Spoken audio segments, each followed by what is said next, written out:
Just ordered these 4 ratcheting straps. They work really well.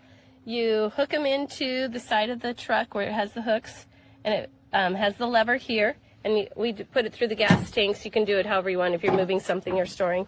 You push the orange button, it goes out, and then you push the orange button to go back in, and so for whatever size of load you need, it hooks, it holds it secure, and it comes with a little storage bag so you don't lose them.